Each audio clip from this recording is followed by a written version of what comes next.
ನಮಸ್ಕಾರ. ಏನು SSLC exam ಈ ಮಂತಿನ 21ನೇ ತಾರೀಕಿಂದ ಮುಂದಿನ ತಿಂಗಳು 4ನೇ ತಾರೀಕುವರೆಗೂ ನಡೆಯಲಿದೆ. ಅದಕ್ಕೆ ಪೂರ್ವಭಾವಿಯಾಗಿ ಎಲ್ಲ ಇಲಾಖೆಗಳ ಸಮನ್ವಯ ಸಭೆನ ಇವತ್ತು ಆಯೋಜನೆ ಮಾಡಿದ್ವಿ. ಸೊ ಪೊಲೀಸ್ ಇಲಾಖೆ ಇರ್ಬೋದು, ಮತ್ತು ನಗರಸಭೆ ಇರ್ಬೋದು, health department, treasury department, so ಇವರೆಲ್ಲರ ಒಂದು ಸಹಕಾರದಿಂದ ಈ ಬಾರಿ ಯಾವುದೇ ಗೊಂದಲ ಇಲ್ಲದೆ ಸೊ ಯಶಸ್ವಿಯಾಗಿ SSLC ಎಕ್ಸಾಮ್ನ ಮಾಡಬೇಕು ಅಂತ ನಿರ್ಧಾರ ಮಾಡಿದ್ವಿ. ಈಗ ಪ್ರಮುಖವಾಗಿ CCTV ಕ್ಯಾಮ್ರಾ ಇರುತ್ತೆ. 10 ಸೆಂಟ್ರ್ಗಳಲ್ಲಿ ನಮ್ಮಲ್ಲಿ ಎಕ್ಸಾಮ್ಸ್ ನಡೆಯುತ್ತೆ.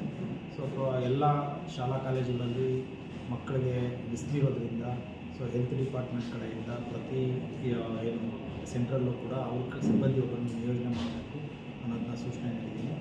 ಹಾಗೆ ಪೊಲೀಸ್ ಸಿಬ್ಬಂದಿ ಕೂಡ ಎಲ್ಲೂ ಗೊಂದಲ ಆಗ್ತದೆ, ಗಲಾಟೆ ಆಗ್ತದೆ, ಅವ್ರದ್ದು ಕೂಡ ಒಂದು ನಿಯೋಜನೆ ಮಾಡಲಿಕ್ಕೆ ಪೊಲೀಸರನ್ನು ಗಮನಿಸಬೇಕು ಅಂತ ತಿಳಿಸಿದ್ವಿ. ಮತ್ತು ಪ್ರಮುಖವಾಗಿ ಬೆಸ್ಕಾಂ ಅವರು CCTV ಕ್ಯಾಮ್ರಾ ಇರೋದ್ರಿಂದ ಎಲ್ಲೂ ನಿರಂತರ ವಿದ್ಯುತ್ ಇರಬೇಕು ಎಕ್ಸಾಮ್ ಅವಧಿಯಲ್ಲಿ ಅಂತೇಳಿ ಸೂಚನೆ ನೀಡಿದ್ವಿ.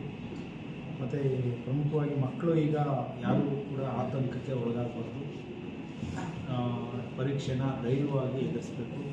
ಸೊ ಎಷ್ಟು ಇದುವರೆಗೂ ಏನು ಓದಿದ್ದೀರಿ, ಇನ್ನು ಉಳಿಕೆ ಸಮಯದಲ್ಲಿ ಒತ್ತಡಕ್ಕೆ ಒಳಗಾಗಿ ನೀವು ಎಷ್ಟು ಓದಿದ್ದೀರಿ ಅದನ್ನು ಮತ್ತೆ ರಿವೈಸ್ ಮಾಡೋದ್ರ ಮೂಲಕ ಧೈರ್ಯವಾಗಿ ಎಕ್ಸಾಮ್ನ ಎದುರಿಸಿ.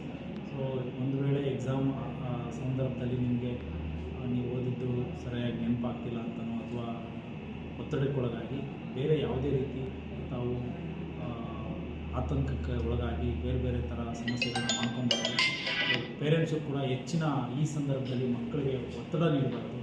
ಸೊ ಅವರು ಎಕ್ಸಾಮ್ ಅವಧಿಯಲ್ಲಿ ಇರ್ತಾರೆ. ಸೊ ಹಾಗಾಗಿ ಪೇರೆಂಟ್ಸ್ಗೂ ಕೂಡ ತಮ್ಮ ಮೂಲಕ ಮನವಿ ಮಾಡ್ತೀವಿ, ಎಲ್ಲರೂ ಕೂಡ ಚೆನ್ನಾಗಿ ಎಕ್ಸಾಮ್ ಮಾಡಿ ಈ ಬಾರಿ ಕಳೆದ ಬಾರಿಗಿಂತ ಹೆಚ್ಚಿನ ಒಂದು ಫಲಿತಾಂಶ ನಿರೀಕ್ಷೆ ಇದೆ.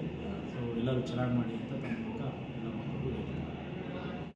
ಈಗಾಗಲೇ ಮಾನ್ಯ ತಹಸೀಲ್ದಾರ್ ಅವರು ಹೇಳಿದಂತೆ ನಮ್ಮ ತಾಲೂಕಿನಲ್ಲಿ SSLC ಪರೀಕ್ಷೆ ನಡೆಸಲಿಕ್ಕೆ ಸಕಲ ಸಿದ್ಧತೆಗಳನ್ನು ಮಾಡಿಕೊಳ್ಳಲಾಗಿದೆ.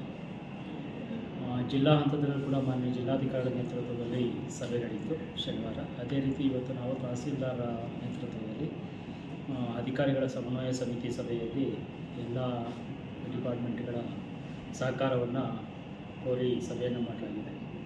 ಒಟ್ಟು 10 ಸೆಂಟ್ರ್ಗಳಲ್ಲಿ 2667 ಮಕ್ಕಳು ಪರೀಕ್ಷೆ ಬರೀತಿದ್ದಾರೆ. 110 ಕೊಠಡಿ ಮೇಲ್ವಿಚಾರಕ ನೇಮಕ ಮಾಡ್ಕೊಂಡಿದ್ವಿ. ಹಾಗೆ ಬಂದಂಥ ಯಾವುದೇ ಅಧಿಕಾರಿ ಅಥವಾ ರೂಮ್ ಸೂಪರ್ವೈಸರ್ ಎಲ್ಲರ ಮೊಬೈಲ್ಗಳನ್ನು ಸ್ವಾಧೀನ ಮಾಡ್ಕೊಳ್ಳೋದಕ್ಕೆ ಪ್ರತಿ ಸೆಂಟ್ರಿಗೂ ಒಬ್ಬರು ಮೊಬೈಲ್ ಸ್ವಾಧೀನಾಧಿಕಾರಿಯನ್ನು ಇಟ್ಟಿರ್ತೀವಿ.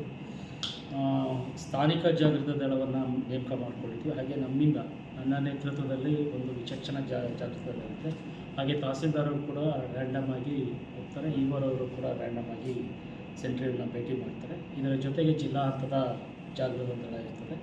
ವಿಶೇಷವಾಗಿ ನಮಗೆ CCTV ಅಂದರೆ ಕಳೆದ ವರ್ಷದಿಂದ ಈಚೆಗೆ ಆನ್ಲೈನ್ನಲ್ಲಿ ವ್ಯೂ ಆಗ್ತದೆ. ಈ ರಾಜ್ಯ ಹಂತದಿಂದವರೆಗೂ ಕೂಡ ಮಕ್ಕಳ ಪರೀಕ್ಷೆಯ ಚಲನವಲನ ಪ್ರತಿಯೊಂದೂ ಕೂಡ ವ್ಯೂ ಆಗ್ತಾ ಇರ್ತಕ್ಕಂಥದ್ದು ಇರೋದರಿಂದ ಎಲ್ಲ ಶಾಲೆಗಳಿಗೂ ಕೂಡ ಸೂಚನೆ ಕೊಡಲಾಗಿದೆ. ಪರೀಕ್ಷೆಯ ಬಗ್ಗೆ ಭಯ ಬೇಡ, ನಿರ್ಭೀತಿಯಿಂದ ಪರೀಕ್ಷೆ ವ್ಯವಸ್ಥೆ. ಹಾಗೆಯೇ ಯಾವುದೇ ರೀತಿಯ ಲೋಪದೋಷಗಳಿಗೆ ಎಡೆಯಾಗದಂತೆ ಪರೀಕ್ಷೆ ನಡೆಯಲಿಕ್ಕೆ ಈಗಾಗಲೇ ರೂಮ್ ಸೂಪರ್ವೈಸರ್ಸ್ದು ಚೀಫ್ದು ಎಲ್ಲರಿಗೂ ಕೂಡ ಸಭೆಯನ್ನು ಕರೆದು ಅವರಿಗೆಲ್ಲ ಮಾರ್ಗದರ್ಶನವನ್ನು ನೀಡಲಾಗಿದೆ. ಪರೀಕ್ಷೆಯನ್ನು ಅತ್ಯಂತ ಯಶಸ್ವಿಯಾಗಿ ಎದುರಿಸಲಿಕ್ಕೆ ಎಲ್ಲ ಮಕ್ಕಳು ಚೆನ್ನಾಗಿ ಬರೀಲಿ ಅಂತಕ್ಕಂಥ ಆರೈಕೆಯೊಂದಿಗೆ ಪರೀಕ್ಷೆಯನ್ನು ನಡೆಸಲಿಕ್ಕೆ ಇಡೀ ತಾಲೂಕು ಆಡಳಿತ ಸರ್ವಸನ್ನದ್ಧವಾಗಿ ಸಿದ್ಧವಾಗಿದೆ ಅಂತ ಈ ಮೂಲಕ ತಿಳಿಸ್ತೀನಿ. ಸರ್, ಮಕ್ಕಳು ಪರೀಕ್ಷಾ ಸೆಂಟರ್ಗೆ ಬರೋದಕ್ಕಾಗಿ ಬಸ್ನ ವ್ಯವಸ್ಥೆ ಹೇಗಿದೆ ಸರ್? ಈಗ KSRTCಗೆ ಬಸ್ಸು ಪತ್ರ ಆಗಿದೆ. ಮಾನ್ಯ ಆಯುಕ್ತರಿಂದ ಡಿಪಾರ್ಟ್ಮೆಂಟ್ KSRTCಯಿಂದ ಕೂಡ ಪತ್ರ ಆಗಿದೆ, ಈಗಿನ್ನೂ ಬಂದಿದೆ. ಅದನ್ನು ನಾವು KSRTCಗೆ ಕಳಿಸಿ ಅವರು ಕೂಡ ವ್ಯವಸ್ಥಿತವಾಗಿ ಪರೀಕ್ಷಾ ಕೇಂದ್ರದ ರೂಟ್ ಎಲ್ಲಿದೆ ಅಲ್ಲಿ ಈ ಟೈಮ್ಗೆ ಟೈಮ್ ಟೇಬಲ್ಲು ಕೂಡ ಕಳಿಸ್ತೀವಿ. ಆ ಟೈಮ್ ಟೇಬಲ್ ಪ್ರಕಾರ ಬಸ್ಗಳು ಕೂಡ ಬರುವಂತೆ. ಇನ್ನು ಎಲ್ಲ ಮಕ್ಕಳಿಗೂ ಉಚಿತವಾಗಿರುತ್ತದೆ ಸರ್ ಅದು? ಹಾಲ್ ಟಿಕೆಟನ್ನು ಯಾರು ಹಾಲ್ ಟಿಕೆಟ್ ಇರಬೇಕು, ಹಾಲ್ ಟಿಕೆಟನ್ನು ತೋರಿಸಿದಂಥ ಎಲ್ಲ ಮಕ್ಕಳಿಗೂ ಕೂಡ ಉಚಿತ ಬಸ್ ವ್ಯವಸ್ಥೆ ಇದೆ. ಸೊ ಸಮಯಕ್ಕೆ ಬಸ್ಸುಗಳೆಲ್ಲ ಬರೋ ಸಮಯದ ಏನು ನಿಗದಿತ ಸಮಯ ಇದೆ ಆ ನಿಗದಿತ ಸಮಯ